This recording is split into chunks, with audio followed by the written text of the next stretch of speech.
Okay, let's talk about bad things. Bad things are parallel fifths and parallel octaves. Now, one of the most common things people do wrong in first species counterpoint is write parallel octaves and parallel fifths. So you got to keep an eye out for them, and there's a couple different ways you can do it. So let me just walk through a couple things that are just wrong. First of all, parallel octaves. Let's say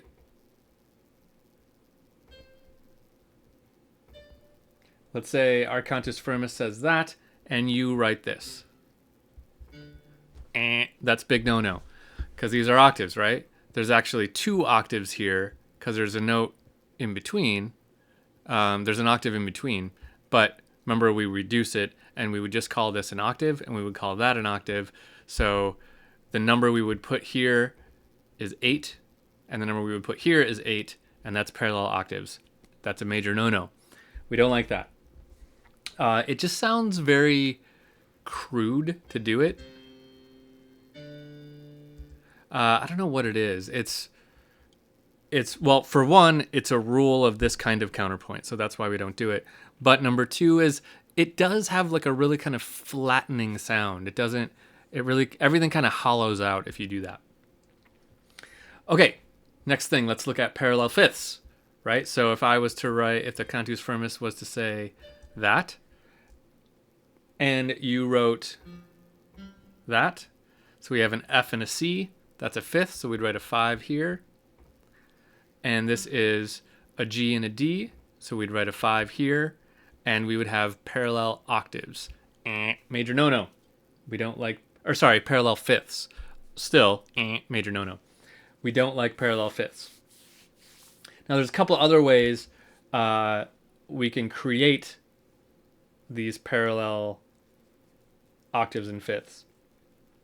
You actually can end up with parallel octaves and parallel fifths by using contrary motion. It's a little goofy, but it can happen, so you kind of need to keep an eye out for it if you're trying to really strictly obey the rules. Let's do something like that, and then let's do something like this. Okay, so let's look at that closely. What do we have here? An A and an A.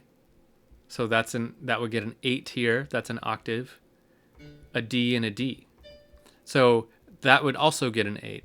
That's parallel octaves. It's parallel octaves by contrary motion is what we would call it.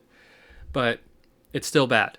2 8s would show up here, and that is no good. So kind of a hidden parallel octaves.